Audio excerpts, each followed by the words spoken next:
Boa noite a todos, nesta noite de live especial do Instituto dos Advogados do Rio Grande do Sul. Boa noite a todos.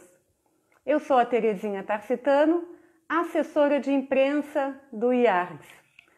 Hoje, dia 3 de agosto, o Instituto dos Advogados do Rio Grande do Sul dá início a uma série de atividades alusivas à criação dos cursos jurídicos no Brasil.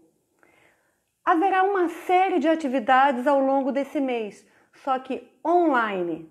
Hoje haverá a participação especial da doutora Solamita Santos Cabral, que vai fazer um resumo sobre os cursos jurídicos, e em seguida do doutor Ricardo Breia, o presidente da OAB. Aguardando agora aqui a conexão da doutora Solamita Santos Cabral, que vai falar um pouquinho antes do doutor Ricardo Breia. Deixa eu ver aqui. A doutora Solamita.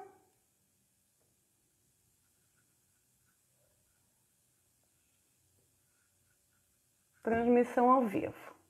Já solicitando aqui. Vamos ver.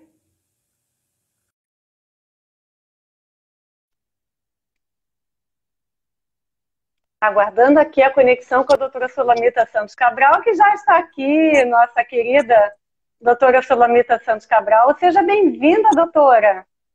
Estamos aqui no primeiro dia de comemoração, vamos dizer assim, das atividades alusivas à criação dos cursos jurídicos no Brasil. A palavra é sua, doutora.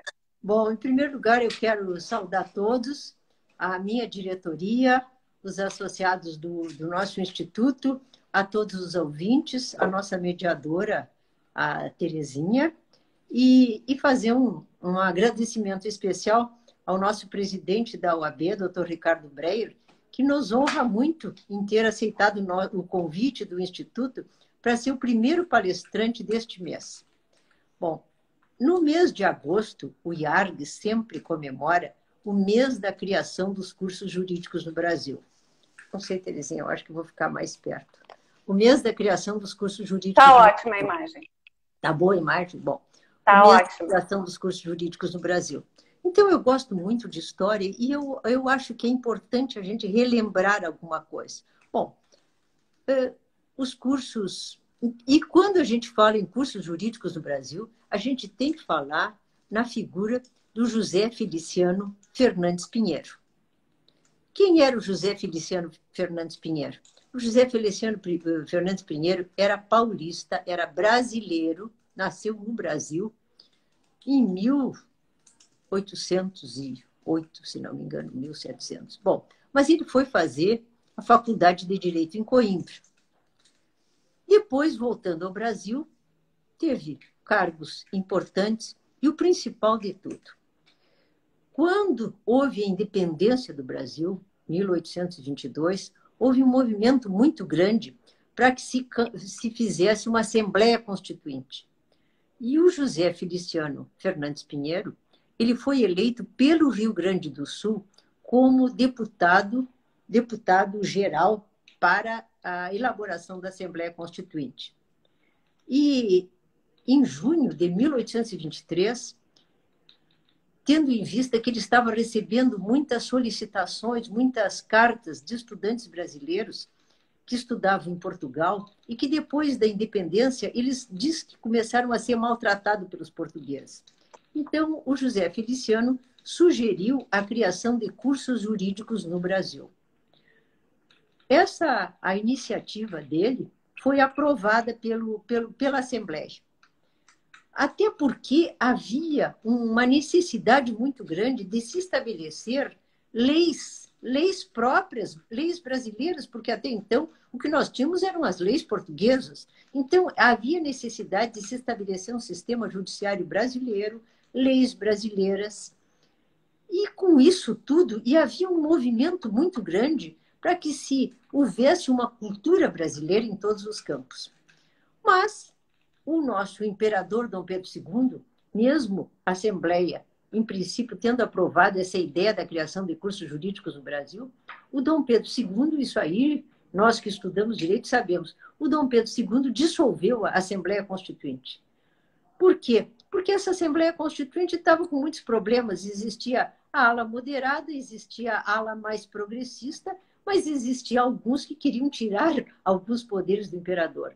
E o imperador disse, inclusive, que só aceitaria a Constituição se fosse digna dele. Resolveu dissolver a Assembleia. Tanto que a primeira Constituição nossa, a Constituição do dia 25 de março de 1824, foi outorgada pelo Dom Pedro.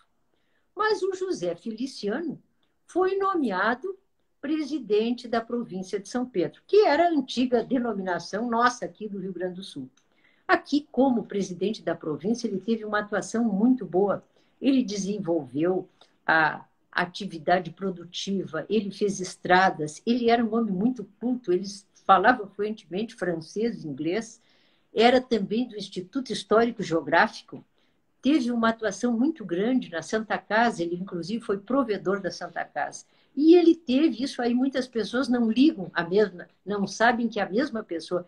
Ele foi responsável principalmente pelo apoio e pela fixação dos imigrantes alemães em São Leopoldo. Por isso que depois ele ganhou o título de Visconde de São Leopoldo. Voltando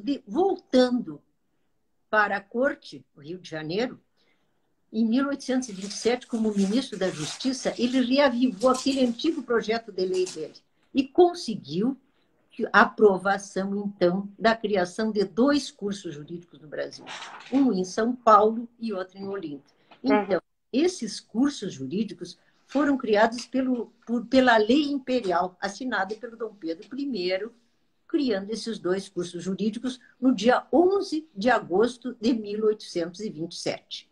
Bom, aí esses cursos formavam os bacharéis. E esses bacharéis tiveram uma importância muito grande no nosso Brasil, porque começou aí uma mentalidade, uma cultura brasileira, na política, no meio jurídico, nas letras, enfim.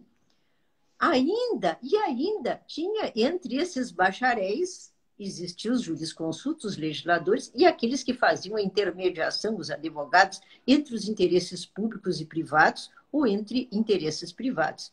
Mas ainda a situação do advogado não estava definida. Isso foi muitos anos depois, em 1930.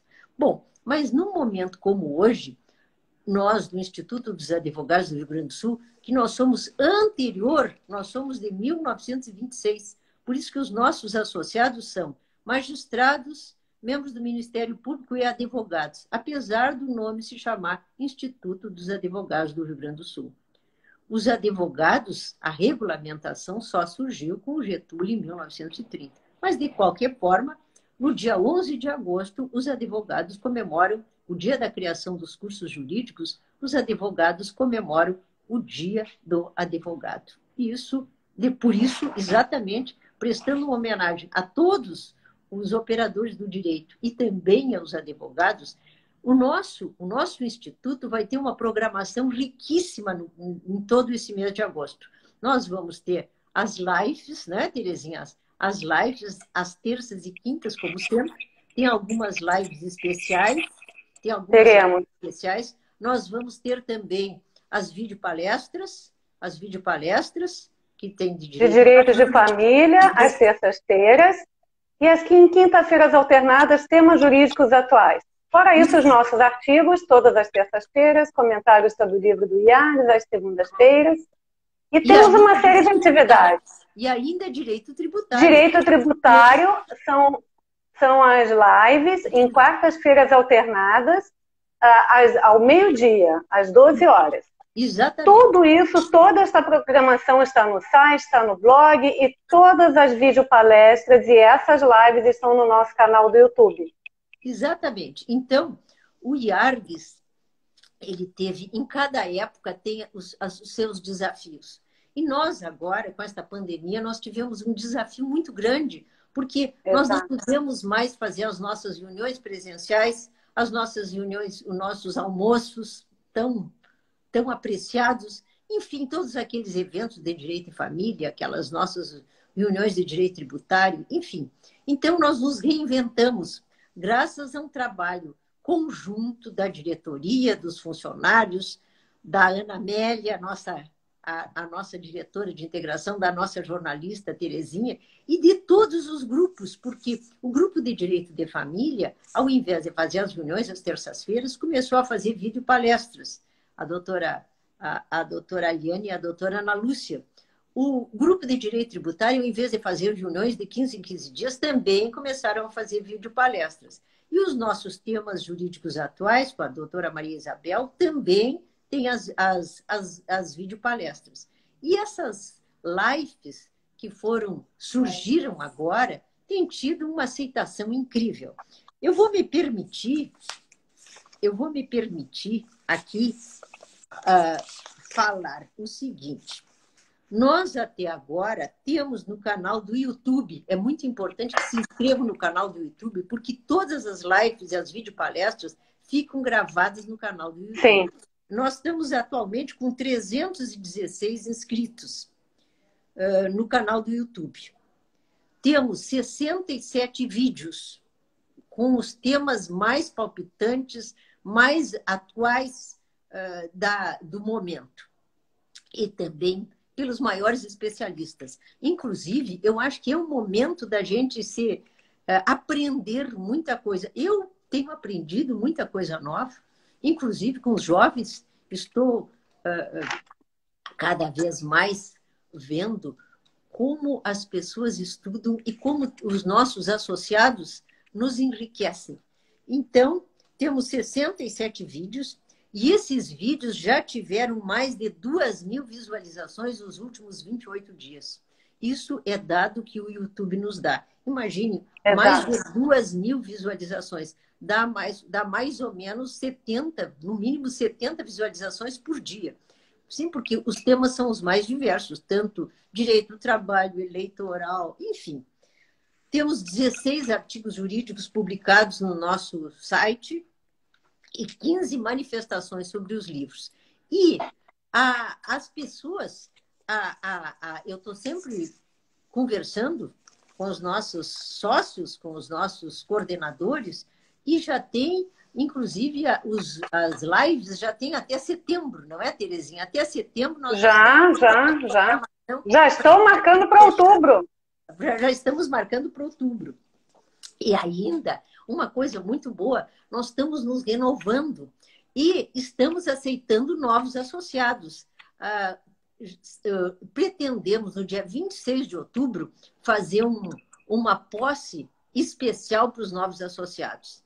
E já temos alguns associados cujo currículo já foi aprovado e eu conclamo, inclusive, aqueles que quiserem, conversem com os nossos associados, que nós precisamos de pessoas novas que sempre enriquecem o nosso instituto. Bom, mas a última novidade, porque eu não posso falar demais, porque senão o nosso presidente da ordem tem que fazer a sua palestra. Mas a última é que hoje a doutora Lúcia Coppitti me disse, eles conseguiram, a doutora Lúcia Coppitti, o doutor Rafael Morgental, a doutora Lúcia, nossa vice-presidente, o doutor Rafael, advogado, já foi da Justiça Eleitoral, tem mestrado, eles vão fazer no dia 28, das 15 às 17, um curso, uma mesa aberta sobre direito eleitoral. Eleições e pandemia na visão da advocacia. Vai ser das 15 às 17, as inscrições são gratuitas, estão abertas. E eles convidaram os maiores nomes do direito eleitoral. O doutor Luiz Fernando Casagrande Pereira é mestre e doutor pelo Paraná, tem um trabalho especial.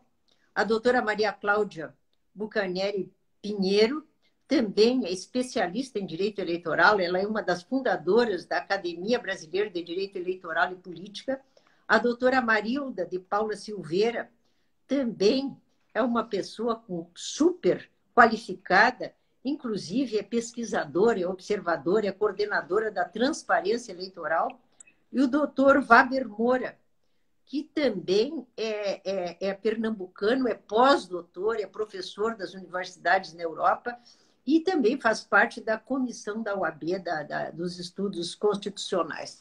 Então, eu dou os parabéns para para a doutora Lúcia e para o doutor Rafael e convido a todos, porque é o tema do momento. As inscrições serão gratuitas e já podem começar a se inscrever. Eu tenho certeza que esses temas palpitantes que a gente se interessa de direito eleitoral, porque é uma coisa que interessa a todos, serão tratados por esses maravilhosos especialistas. Então, por fim, eu quero agradecer a todos os que têm participado, ao grupo de direito tributário, ao grupo de direito de família, dos temas jurídicos atuais, e a todos aqueles que têm escrito temas profundos, importantes no nosso site, no nosso blog, as manifestações sobre o livro, e todas aquelas pessoas que têm participado das nossas lives. Eu acho que o IARGS se rejuvenesceu, se modernizou, e graças a um trabalho conjunto de todos. Porque o IARGS não é o IARGS é um conjunto de pessoas que ama o direito, que estuda o direito. E é isso exatamente que nos une. Então, muito obrigado. Até a próxima. Doutora, deixa eu só lhe dizer quem é que está aqui da diretoria. Doutora Maria Isabel Pereira da Costa, o doutor Gustavo Jurgen, a doutora Mariana Koch, doutor Tiago Kidrick, doutor Guilherme Engler, doutora Regina Guimarães, doutor Roberto Marrone, doutor Eduardo Barbosa, o desembargador Mexe, esposa Tereza Cristina, Heloísa Prates, doutora Kalin Rodrigues, doutor Fabrício Fai, doutor Cassiano Cabral, doutora Isabel Kostler, doutora Cristiane Neri, doutor Marco Aurélio Moreira de Oliveira, doutora Rosângela Rezer, Carla Macedo, Fabiana Bartos, doutora Alice Gregg, que acabou de entrar agora, doutora Lúcia Kupitsky. Então, estamos aqui com uma série de pessoas, de diretores, prestigiando a live inaugurativa do mês de criação dos cursos jurídicos no Brasil. Bom, olha, que bom. Olha, um grande, grande abraço a todos. Gostaria de poder abraçá-los pessoalmente. Mas o doutor Ricardo Breyer já está a postos ou ainda não? Já. Ele já está. Mas já ouvi aqui. Eu um grande abraço a todos. Mas só vou terminar. Dizem que eu sou doutora Ana Lúcia. Dizem que eu sou doutora Ana Lúcia também, viu? Tá? Dizem que eu sou apaixonada pelo Visconde. Eu digo, mas é o tipo da paixão boa, porque ele já morreu há 100 e tantos anos. Mas a verdade é que, graças ao trabalho do IARGS, com apoio da OAB, da Santa Casa e do Instituto Histórico Geográfico, o Visconde de São Leopoldo está agora no livro dos Heróis Nacional, na Praça dos Três Poderes, em Brasília. E isso está aqui no nosso livro. Está aqui, ó. Bom, está aqui no livro. Bom, com isso eu me despeço e convido a todos que continuem na nossa audiência, que isso só nos enobrece. Muito obrigado. Muito obrigada, doutora. Agora, na sequência, já chama aqui direto o doutor Breyer.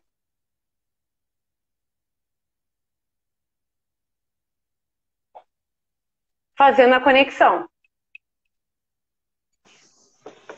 Olá. Boa noite, doutor Ricardo Breyer. Que honra por o senhor poder estar aqui no nosso primeiro dia comemorativo, a criação dos cursos jurídicos no Brasil.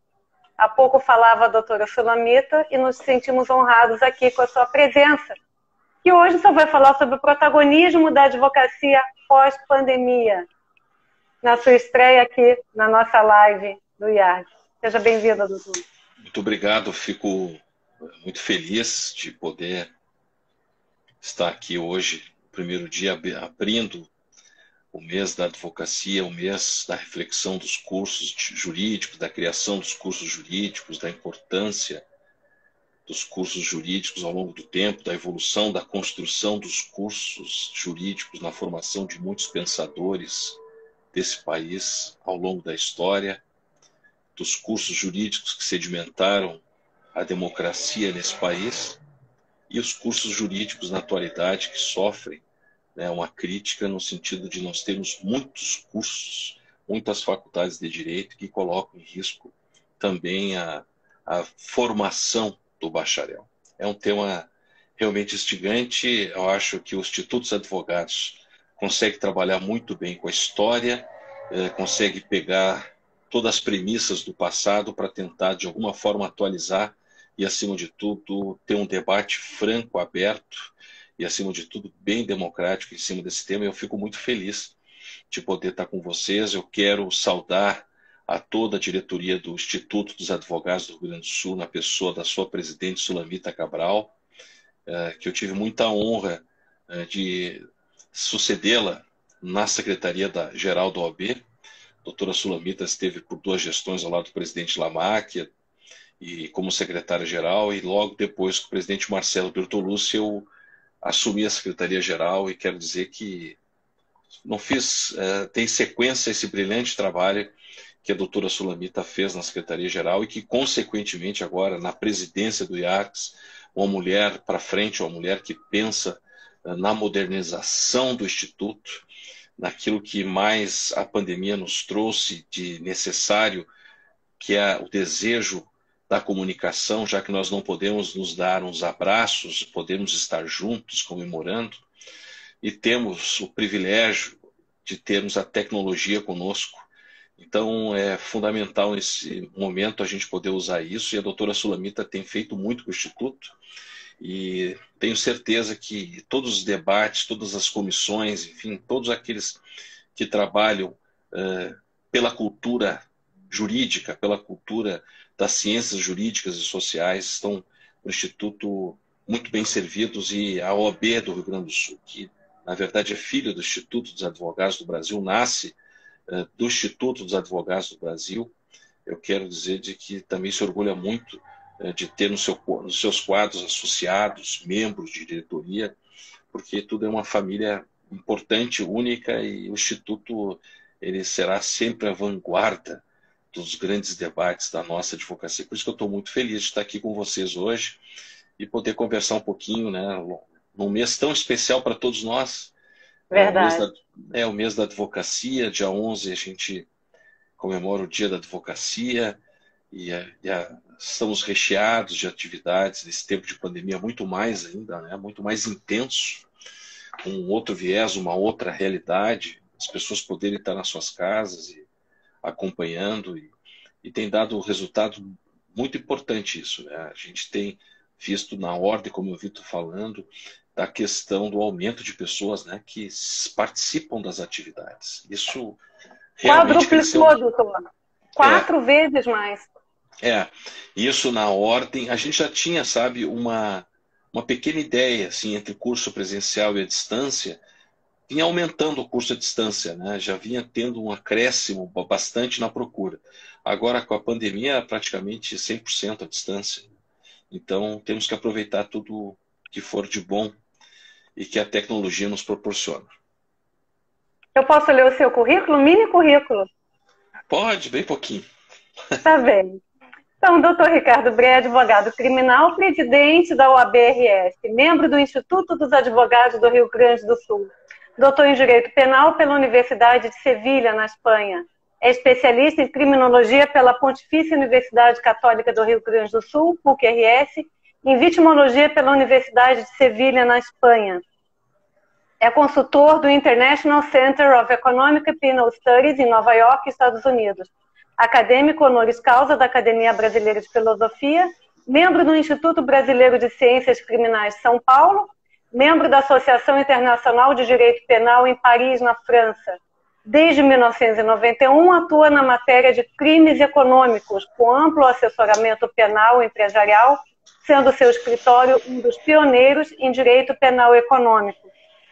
E o tema que já está sendo abordado aqui pelo Dr. Breia na live de hoje é protagonismo da advocacia pós-pandemia. Dr. Breia, qual a sua avaliação em relação à advocacia pós-pandemia? Quais os prós e os contras? Existem os prós e os contras? A gente tem aprendido muito, né? Eu quero dizer que a experiência que pela pandemia que assolou o mundo, não é? E eu estar, coincidentemente, à presidência da Ordem, poder ter o contato com a realidade da advocacia, essa realidade de uma advocacia que tem várias naturezas e várias distinções, que só um homem de ordem, né, a ordem como um todo, e eu vejo isso com a minha direção, né, homens e mulheres de ordem trabalhando intensamente para tentar ajudar a advocacia a entender esse momento, porque é tudo novo. As coisas em março chegaram com uma força muito grande, assustadora. Nós tínhamos pessoas contaminadas, nós não sabíamos o que estava por trás de tudo, nós não tínhamos indicativos, nós não tínhamos dados, nós só tínhamos as notícias aterrorizantes que vinham da Europa, dos Estados Unidos, do Peru, o caos social, né? E aí o foro é o lugar de todos nós. Muitas pessoas circulam no foro. Juiz, promotor, advogado, parte. 8.000 pessoas aproximadamente no foro central e 5.000 pessoas na justiça do trabalho por dia, né? Então a gente suspendeu todas as atividades para a gente seguir as orientações do governo até então de isolamento. E a advocacia ficou aguardando, né, desenrolar, todos nós, não é só a advocacia. E a gente está vendo hoje uma situação, passado 4 meses, né, muito difícil, né? A gente ainda vive num mar de incertezas, a gente não sabe os resultados ali na frente, se serão mais gravosos ou não. Nós trabalhamos com estatísticas, agora no Brasil, com números, e aqui especialmente no estado do Rio Grande do Sul. E a gente tem visto praticamente toda a atividade econômica também parada, em virtude do bem maior que é a saúde, respeitando as orientações que vêm do governo do estado, através da Secretaria de Saúde. E, consequentemente, também a gente vê a advocacia, de uma certa forma, uma parte dela engessada, outra parte trabalhando. E aí nós temos uma pandemia por trás de tudo isso. A primeira pergunta que se faz: os advogados estariam prontos a trabalhar numa circunstância, entre aspas, forçada por uma pandemia, que ele pudesse trazer toda no seu escritório, na sua residência, algo que pudesse dar a ele todo o suporte tecnológico para poder trabalhar, para poder enfrentar um processo eletrônico, para poder enfrentar julgamentos eletrônicos e, quem sabe, até audiências eletrônicas? Esse é um tema muito complexo, porque tem a ver com prerrogativas da advocacia. Quando se fala em prerrogativas da advocacia, nós estamos falando em nome da cidadania. E nós temos visto que o CNJ, o Conselho Nacional de Justiça, de alguma maneira, tem determinado algumas recomendações daquilo que se chama virtualização da justiça. Ou seja, deixar uma justiça mais virtualizada possível nesse momento, usando o álibi da falta de possibilidade de nós termos contatos físicos, audiências presenciais e aglomeração de pessoas. Há um discurso importante que nós temos que ficar atento dentro dessa questão, é de que não se possa, num determinado momento, se ter essa virtualização como se fosse algo permanente. Assim, pelo menos, o presidente Dias Toffoli disse, num discurso seu no CNJ que acompanhei, que ele disse que essas virtualizações elas viriam e que nós usaríamos os extremos desse momento de pandemia, mas que o processo lá na frente, de alguma forma, poderia se concretizar ainda mais a questão da virtualização, e a advocacia deveria se enquadrar. Então, o que nós estamos vendo aos poucos, a conta-gotas, vindo pelo CNJ, decisões do Supremo Tribunal Federal, primeiro ratificando as orientações de que os estados possuam autonomia, as justiças, para decidir se abrem ou não abrem os foros, para que a advocacia possa ter, agora no tempo de pandemia, um trabalho, principalmente nas questões emergenciais. Isso foi, diga-se passagem, da Ordem dos Advogados do Brasil, que requereu um pedido de providências ao CNJ, porque se nós esperássemos o CNJ, a justiça abriria apenas em 2021. É assim que está o Supremo Tribunal Federal, é assim que está também o STJ, com trabalho 100% remoto. E nós temos aqui no Rio Grande do Sul duas justiças que estão 100% remota, que é a Justiça do Trabalho Federal, mas nós temos agora o avanço da Justiça Estadual, que também a pandemia pegou de cheio, porque nós temos mais de 3 milhões de processos que inviabilizam o trabalho presencial, tanto do funcionário público, que tem que estar dentro do foro, e o trabalho remoto se impede nesse momento, né? Então, é uma situação que a pandemia também está ajudando, e o presidente Voltaire teve várias conversas conosco da ordem e vai digitalizar os processos. Ele está comprometido com isso e que possa, de alguma forma, andar para frente agora. Eu sou um homem que penso para frente. Atrás tivemos problemas, faltou uma política, talvez para o Tribunal de Justiça fazer as digitalizações, mas elas sabem, o Tribunal sabe as suas dificuldades, o Tribunal sabe o que tem internamente para fazer os seus enfrentamentos, mas eu quero dizer de que nós temos que pensar para frente, e o presidente Voltaire e toda a sua diretoria trouxe esse protagonismo importante da digitalização. Isso vai facilitar muito a advocacia pós-pandemia, a partir de 18 meses, quando ele diz que vai digitalizar tudo. Então, consequentemente, isso é um avanço para mim, né? Um avanço muito importante para a advocacia pós-pandemia. Nós temos um judiciário fortalecido, virtualizado, no sentido de ter os seus processos todos que hoje são físicos digitalizados. Eu estou fazendo umas visitas às subseções virtualmente. Tenho com a minha diretoria, a presidente Lamarck tem me acompanhado, e nós temos visitado. Eu quero visitar as 106 individualmente, já visitei quase 50. E eu vi lá lá em Capão da Coroa, eu vi uma coisa muito interessante de um colega advogado, porque nessas visitas muitos participam, né? Diretoria da subseção, advogados. E ele falou uma coisa assim muito importante. Ele diz assim: presidente, eu quero lhe dizer uma coisa. Ele disse: tá, pode me dizer qual é. Nós tivemos uma greve do judiciário estadual ano passado, ficamos 2 meses parados. Tivemos depois recesso, algumas questões de morosidade, nós estamos aí parados sem avançar. Essa paralisação não avançou, ele disse, em questões importantes institucionais. Mas agora, presidente, eu vejo com grande alegria essa paralisação pela pandemia. Isso é, mas por quê? Não, porque realmente aí nós vimos um tribunal ágil com essa nova diretoria, no sentido de colocar em prática aquilo que deveria ser feito já e não fez, que é a digitalização. Então eu vejo isso muito positivo. Eu vejo a paralisação positiva, presidente. Eu acho que nós estamos avançando em temas importantes e aquilo me tocou muito. E é verdade. É algo que nós precisávamos e talvez o tribunal, com a pandemia, tomou essa decisão. E nesse meio tempo, chamado justiça virtual, tem o advogado. O advogado é privado, em primeiro lugar. Ele vive das suas rendas, ele vive do seu trabalho, ele vive da sua honra, ele vive da sua moralidade. Então, o advogado, ele é um profissional autônomo e que tem as suas limitações. Muitos colegas possuem as suas limitações.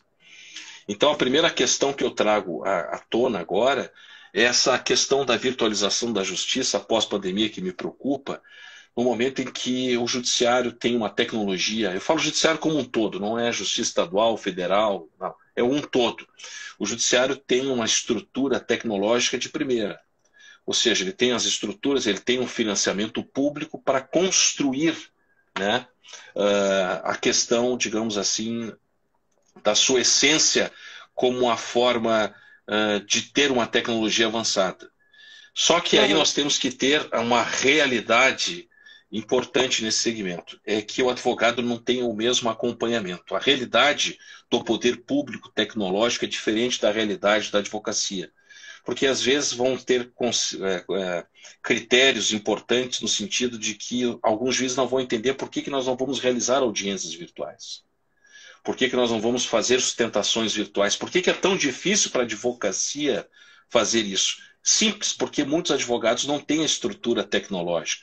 Muitos advogados hoje em crise já não têm mais o dinheiro para pagar o seu plano de pacotes da internet, porque ele tem que saber e fazer nas suas contas o que ele tem que se manter vivo.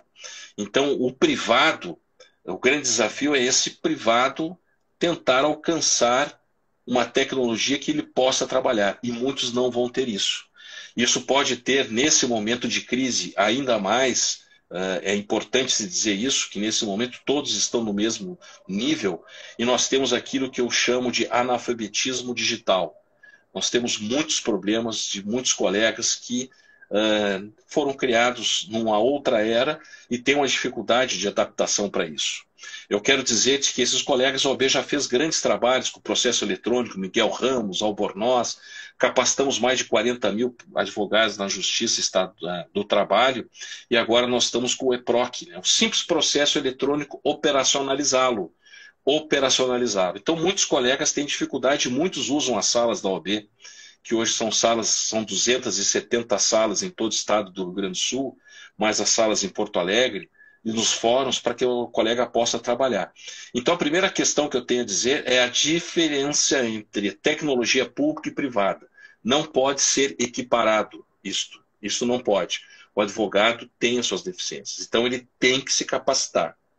Ele tem que buscar conhecer a formalidade do processo eletrônico para depois conhecer as ferramentas e as plataformas para poder realizar acordos virtuais, sustentação oral presencial por videoconferência e audiências também virtuais que porventura virão. E isso não é um celular, né? Isso não é algo, digamos assim, simples de se resolver quando a pessoa enfrenta seríssimas dificuldades e não tem escritório totalmente instrumentalizado. Muitos jovens advogados estão começando agora na advocacia, estão recém começando, e nós temos um problema importante, que são os advogados que vivem de audiências e que são correspondentes para fazer uma diligência no interior do estado, e consequentemente isso não vai existir mais quando virar tudo eletrônico também. Como é que fica este advogado? Ele vai ter que se reinventar. Muitos colegas vivem mensalmente de diligências do interior, né? De audiências que representam no interior. Por exemplo, eu quero fazer uma audiência lá em Itaqui, não tenho como ir, vou contratar um advogado para poder fazer essa audiência de conciliação, de instrução, enfim. Veja como é algo complexo, difícil, né, de nós gerenciarmos. Nesse critério interno de estrutura, que eu quero fazer essa diferença da estrutura do profissional para a importância da advocacia, que eu vou falar logo ali na frente. Mas internamente nós temos que estar fortalecidos. E hoje estar fortalecido é fundamental nesse momento. Ou seja, é estarmos dentro da tecnologia que veio para nos ajudar, mas também nós temos que ver que esse colega também, ele de alguma forma vai ter que fazer, dentro da sua realidade, também um esforço para se adaptar a isso. Isso me preocupa muito, porque tem muitos colegas que entendem que não têm trabalhado, que não vão ter condições e querem desistir da advocacia. E entram em depressão, né, e acham que não vão conseguir superar a fase de crise que estão vivendo. Então é algo muito severo. Então quando eu vejo, por exemplo, a justiça marcando audiências virtuais, intimando advogados por WhatsApp, né, para que ele compareça e realize a audiência. E quando ele pode ter vergonha e dizer, doutor, eu não tenho um computador, né, como é que ele fica para com o cliente? Né? Então isso é algo muito real. Eu não gosto apenas de falar do bom. Né? A advocacia tem me mostrado, de alguma forma, essas deficiências e esses advogados que não têm voz, que têm que ter voz pela sua instituição. Por isso que nós estamos dando condições para que eles possam trabalhar nas salas. E isso me preocupa muito. E estamos vivendo hoje uma crise interna muito grande na advocacia. Eu vi um comentário aqui que nenhuma paralisação é boa. Claro, eu não concordo que nenhuma paralisação seja boa. Mas eu quero dizer simbolicamente que essa paralisação determinou que o tribunal pudesse digitalizar os processos. A pergunta é, será que se nós não tivéssemos a pandemia, teríamos uma digitalização tão rápida assim? Em 18 meses, digitalizar mais de 3 milhões de processos? São questões que tem que se perguntar. Então é isso que eu queria colocar para o colega. Ninguém é a favor, eu quero que todos os advogados trabalhem, por isso que a OAB hoje abriu mais de 90 fóruns no Estado, através daquele pedido de providências. E a corregedoria, através da desembargadora Vanderlei, tem sido uma gigante trabalhando também em todas as dificuldades que nós temos aí, que são muitas nesse cenário de pandemia. Mas hoje nós já abrimos 90 fóruns, e agora nós vamos começar a discutir também as questões da bandeira vermelha, enfim, e consequentemente também começar a pensar em Porto Alegre. Acho que Porto Alegre, o maior foro da capital, ele não pode ficar 100% fechado. né? Muito embora o Dr. Márcio Fraga, que é o diretor do foro, tenha um diálogo maravilhoso com ele, e estamos entregando, digamos assim, os processos, carga programada, ele está fazendo um grande trabalho em cima disso. Então, essas operacionalidades que nós estamos vivendo, que está trancando, e com todo um cenário de informação que nós estamos no pior momento da pandemia no estado do Rio Grande do Sul, que nós temos que ter todos os cuidados do mundo, sob pena de nós termos riscos à saúde, que é verdade, somos todo esse temor, toda essa fragilidade, e também toda essa advocacia que às vezes também não é unânime, porque eu recebo muitos WhatsApp de colegas que têm medo de voltar a trabalhar, colegas da terceira idade, colegas com doenças mórbidas, colegas diabéticos, colegas que têm receio, precisam trabalhar. Então, não é fácil esse momento, mas trabalhando com toda o plano que nós temos acompanhado da saúde, de cuidados preventivos como máscara, higienização, agendas programadas, a gente pode e deve sim começar a retomar. A Justiça trabalha muito na Justiça Federal, Justiça do Trabalho, Justiça Estadual, mas nós temos que abrir as portas do fórum, né? O fórum ele está funcionando, mas a gente quer ver um fórum que possa dar mais agilidade nesse momento. E falo por que isto? Porque, como eu tenho ouvido muitos colegas, né, nós temos visto que está tudo parado. Assim, nos processos físicos, muitas questões e demandas. Então, também isso reflete na sociedade, porque as pessoas não têm, na sua essência, uma vida andando. Então, pessoas que estão precisando do inventário, pessoas que estão, de alguma forma, precisando de uma execução de sentença. Os processos de adoção também estão paralisados. Pessoas que têm processos criminais e que estão presos. Então, uma série de questões importantes que temos que debater isso. E a Justiça do Trabalho Federal está fazendo bem. Eu participei com o presidente Laus de uma reunião em que ela vai abrir só no final de agosto a Justiça Federal. Mas ela está com 100% tudo eletrônico, os processos todos definitivamente andando, né? Então, isso não há problema. O problema que nós temos é em virtude desse grande acúmulo de processos físicos da Justiça Estadual, e que é o maior número que temos hoje aqui, é dizer de que como nós estamos sentindo, né, nós não temos uma tecnologia hoje no TJ, mas eu tenho certeza que na frente terá. E nesse momento, a Justiça, daqui a 18 meses, tem que estar fortalecida e forte, porque as consequências dessa pandemia, e aí eu entro no tema do protagonismo do advogado, passado, vivenciado tudo isso, hoje as autoridades públicas da saúde são os grandes protagonistas, porque cuidam de nós e de todos os cuidados. Eu quero dizer para vocês que hoje, amanhã, o advogado será o grande protagonista, porque ele vai restabelecer direitos que foram perdidos ao longo desta caminhada, né, em virtude da pandemia. Nós vamos ter um advogado que vai buscar direitos perdidos, vai buscar restituir direitos, vai buscar equilibrar direitos, vai buscar manter direitos. E a sociedade como um todo, em todas as áreas, família, empresarial, comercial, consumidor, criminal, vão ter muito trabalho pela frente. E aí por isso que nós temos que ter toda a maturidade para ver da importância da advocacia nesse momento. Principalmente nesse momento pós-pandemia, que as pessoas precisarão muito do advogado para falar em seu nome no judiciário para tentar restabelecer algumas perdas. Comércio, principalmente. Então, empresas. Então, o advogado, eu sempre tenho dito, ele vai ser a grande força da sociedade civil quando passar isso. E aí tu pergunta, quando passa isso? Não sabemos ainda. Só temos uma afirmação, a vacina. Enquanto isso, nós temos que nos cuidar.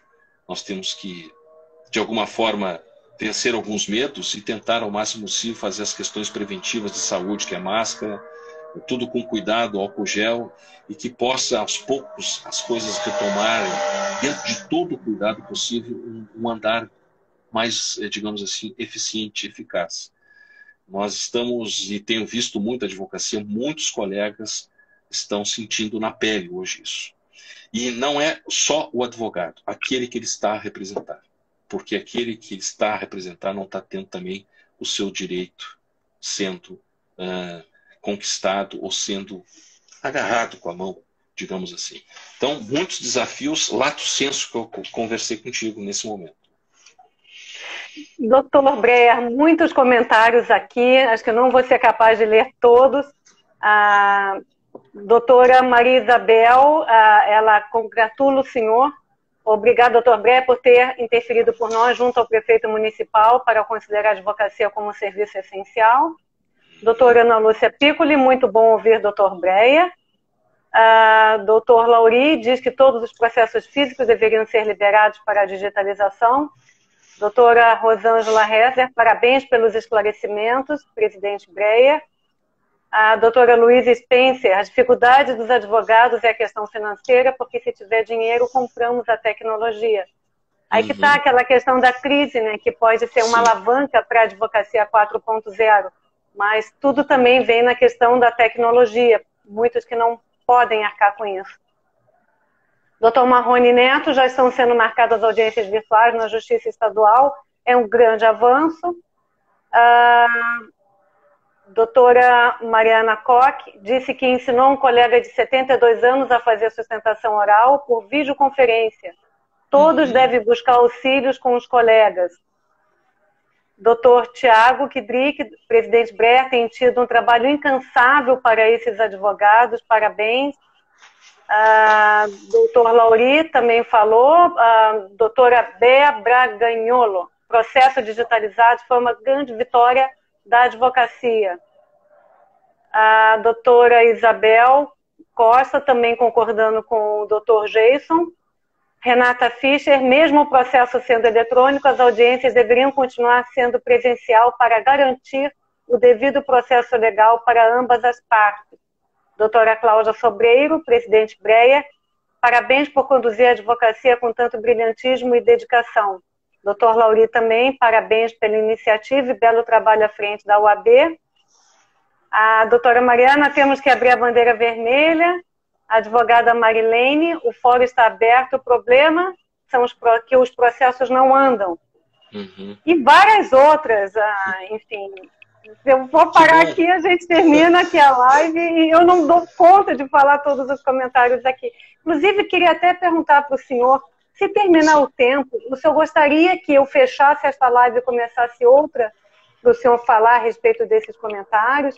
O senhor sabe, dá 1 hora, acaba, né, a live. Sim. Eu posso fechar e abrir outro se o senhor achar necessário, sem problema. Eu só tenho uma reuniãozinha às 9h30, eu posso ficar mais 15, 20 minutos. 20 minutos não tem problema nenhum. Aqui, essa coisa virtual, eu sempre digo assim, eu estou aqui no meu gabinete, eu olho para cá de dia, quando eu abro os olhos de novo está de noite, então a gente não sai daqui, quando eu não vou na ordem. Mas acho que porque tem muitos comentários, né, doutor? Tem muitos comentários aqui e eu não quero que fiquem chateados comigo de eu não ler todos. Mas eu quero dizer assim que a colega falou uma coisa muito interessante sobre as audiências virtuais. Né? São duas coisas importantes. A primeira questão é que a audiência virtual ela é importante na questão da conciliação, não tem problema nenhum. As audiências conciliatórias vão fluir muito bem. A sustentação por videoconferência vai ser maravilhoso. O advogado que está lá em São Borja vai precisar vir a Porto Alegre, vai poder fazer a sustentação em tempo real. Né? Agora, o que a OAB está propondo num grande debate que nós fizemos agora no Colégio de Presidentes, no último sábado, tivemos um colégio muito importante. A carta está aí na imprensa toda para ver a carta, a deliberação madura do Colégio de Presidentes, mais conselho seccional da OAB, na sexta-feira. São alguns pontos que nós não abrimos mão nesse momento. Inclusive, já oficiei aos 3 tribunais e suas corregedorias, de que as audiências de instrução não cabe ao advogado ficar responsável por testemunhas. O que está acontecendo é uma barbaridade de advogados, de juízes marcando audiência e querendo que o advogado faça no seu escritório com as testemunhas. Isso não há mínima condição, porque a testemunha tem uma questão no artigo do Código de Processo Civil e a sua natureza da impessoalidade. A testemunha é a forma forte do processo, de dar uma das provas importantes do processo. E eu fico pensando na audiência criminal, eu testemunhando contra um integrante de uma quadrilha, uma facção dos balas na cara ou dos manos no meu escritório, correndo sérios riscos de ser metralhado. Né? E assim vai por diante. Na Justiça do Trabalho é algo completamente diverso isso, de fazer uma audiência fora a presença de uma autoridade pública. Por isso que a OAB deixou muito claro na sua posição, nós vamos até o STF e nós estamos estudando toda uma decisão do Tribunal Constitucional colombiano que saiu, que declarou inconstitucional as audiências virtuais nesse certame. E nós vamos pensar em ir ao STF. Então a audiência leva a testemunha para o fórum, tem uma autoridade lá e ela vai ser ouvida na presença da autoridade pública. Não é o judiciário colocando essa responsabilidade sobre a alegação da virtualidade na responsabilidade do advogado. Isso não pode. O advogado ele pode estar no seu escritório, fazer audiência, mas a testemunha tem que estar lá na sala, dentro do fórum. O judiciário tem que, de alguma forma, se moldar a isso. Há uma resolução do CNJ legitimando as audiências virtuais e o advogado pode requerer, não requerer a sua realização sobre a fundamentação. Não há fundamentação maior do que essa de nós termos aqui a responsabilidade do advogado ao cuidar da testemunha no seu escritório ou numa sala da OAB. Isso não existe, isso é improdutivo, isso vai ao contrário da questão do amadurecimento da discussão virtual. Por isso que nós fomos muito duros numa discussão ferrenha, ouvimos os presidentes, eu tenho ouvido a advocacia, e por isso que nós já hoje oficiamos com base na questão dos honorários, das audiências virtuais existentes. Então, não pode, na nossa visão, o advogado, numa audiência de instrução e testemunha, ele ser responsável pela guarda dessa testemunha. Ela tem que estar dentro do foro, na presença de uma autoridade. Um outro tema que nos incomoda muito são os chamados julgamentos virtuais pelo Tribunal de Justiça. Não só do Judiciário Estadual, mas de todos. Nós temos que fazer uma distinção muito clara. Nós temos, através do regimento interno do tribunal, a viabilidade de termos pelos grupos julgamentos virtuais. Julgamentos virtuais, o advogado não tem acesso a esse julgamento. Ele vai entregar um memorando, ele vai entregar uma gravação, mas ele não vai ter acesso a esse julgamento virtual, que fica entre os membros da justiça por 7 dias. Mas como o advogado vai poder, de alguma maneira, se pronunciar numa questão de ordem dentro do julgamento tão importante que ele não sabe como está transcorrendo esse julgamento. Por isso que o advogado, se ele não quer, e aí vem as faculdades, né? Se o advogado quer que seu julgamento seja virtual, ele não quer fazer sustentação oral, então deixe julgar virtualmente, não há problema algum. Agora, se eu desejar, vai por videoconferência. E aí ele faz, não precisa ser presencialmente ainda, mas por videoconferência ele possa levantar uma questão de ordem durante o julgamento, ao vivo, como muitos colegas têm feito. E o que me preocupa é que eu tenho chegado à ordem que alguns desembargadores não têm aceitado retirar de pauta do julgamento virtual para um julgamento por videoconferência. Isso também nós estamos solicitando ao tribunal que reveja essa situação, porque em tempos de pandemia nós não podemos sobrecarregar. Nós temos que nos ajudar, como nós estamos nesse diálogo muito profícuo com o Tribunal de Justiça, nas digitalizações, nas aberturas do fórum, mas também nós temos que pensar na advocacia que não consegue exercer o bem maior seu, que é a prerrogativa de representar o cliente. Então não é uma gravação, eu não sei o que está acontecendo no julgamento, eu não posso me pronunciar, eu não posso me manifestar, por isso que ele tem que ser virtual. E a justiça tem que, de alguma forma, se enquadrar dentro desse critério. Porque aí nós teríamos aí uma forma plena de nós termos o exercício da democracia. Eu quero dizer que isso é importante, isso é uma bandeira da ordem hoje. Né? Que as sessões virtuais, quando o advogado não desejar, elas passem para a videoconferência, em hipótese alguma, a não ser também se os dois advogados quiserem trazer as suas testemunhas para os escritórios, os dois concordarem, pode fazer. A OAB não vai se envolver ou se meter numa decisão dos advogados que querem os dois fazer audiência. Mas eu quero dizer de que se não concordarem que a testemunha seja ouvida dentro do fórum. Isso para nós é fundamental nesse momento, nesse trabalho. Então, eu quero dizer que também, fora isso, eu vejo no futuro uma outra questão muito importante, que é as composições, as mediações. Quem sabe a gente foge de um processo e cria um programa que tem se trabalhado muito dentro da ordem, um projeto que significa, colega, vamos tentar conciliar, vamos tentar sentar juntos à mesa e vamos tentar resolver o problema dos nossos clientes. evitando um processo, ou nessa transição de digitalização, que em 18 meses tudo vai ficar mais ou menos em processos de digitalização e tudo entrando no EPROC, né, da Justiça Estadual. E eu quero dizer que eu estou muito feliz da Justiça Estadual ter o EPROC. Primeiro porque nós levamos essa discussão na OAB no dia 11 de abril de 2018, com o desembargador Etive Reis esteve lá e nós dissemos que o sistema Temes não funcionava bem, que esse sistema Temes teria as suas dificuldades na hora da petição, que era um sistema muito truncado. E foi concordado e nós conseguimos intermediar com o doutor presidente Thompson Flores, que é um grande assíduo do Instituto dos Advogados aqui do Rio Grande do Sul. Verdade. O presidente Thompson Flores, que era do TRF4, cedeu gratuitamente o EPROC para a Justiça Estadual. Eu fui muito feliz, fiquei muito feliz com isso.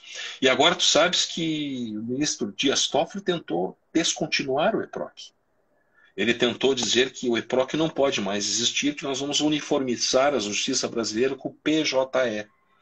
Ou seja, se isso passasse no Conselho Superior da Justiça Federal, e nós entramos em campo quando estava 4-0 para a descontinuação, e são 9 votos e revertemos, o presidente Lamáquia ajudou severamente também junto conosco nessa caminhada, porque se nós poderíamos perder o EPROC na Justiça Estadual. Imagina perder o EPROC na Justiça Estadual à altura desse campeonato e começar um outro procedimento, outro investimento, um outro atuar. Então seria algo assim terrível, né? Terrível. Doutor Breia, eu faço de novo a sugestão de daqui a pouquinho encerrar a transmissão para começarmos uma outra, para dar tempo até... Eu gostaria de ler alguns comentários aqui. Estamos apenas com 4 minutinhos para terminar. Doutora Sulamita Santos Cabral falou: parabéns, presidente Breia, pela atuação equilibrada, sensata e enérgica nesse momento difícil. A doutora Maria Helena colocou: como advogada, me sinto protegida pelo doutor Breia. Doutora Sulamita falou de novo: obrigada por abrir o mês do advogado. Uma honra, realmente. Eu que agradeço o convite. A doutora Maria Isabel Pereira da Costa: parabéns ao IARDES pela excelente live. Doutora Marisa, que é a esposa do doutor Marco Aurélio Moreira de Oliveira, cumprimentando o doutor Breia por haver desvendado o horizonte para a advocacia após pandemia. A Mariana Koch disse que teve que peticionar 3 vezes para ser por videoconferência. Doutor Eduardo Lemos Barbosa: a digitalização de processos ocorrerá muito por intervenção do presidente Breia. Doutor Fabrício Fai: felizmente no TRT isso está funcionando muito bem. Doutora Temis Godoy: neste momento é o melhor a ser feito, conciliar. Doutor Fabrício Marquezinho: o problema é que muitos juízes trabalhistas sequer estão aceitando os acordos extrajudiciais, evitando-se demandas intermináveis. Alguns comentários. Então, como daqui a pouquinho vai acabar a nossa live, eu sugiro então a gente encerrar a transmissão agora e começar uma nova para o senhor acabar de dizer, fazer as suas considerações. Ótimo. Pode ser assim, doutor? Que assim a gente tem mais pelo menos uns 20 minutos. Então, só vou desligar e já recomeço, tá bem? Tá bem. Esperamos todos, hein? Esperamos todos de novo. Todos aqui de novo. Ok. Então, eu vou encerrar aqui, mas volto em segundos, tá? Para o doutor Breia continuar a falar a respeito.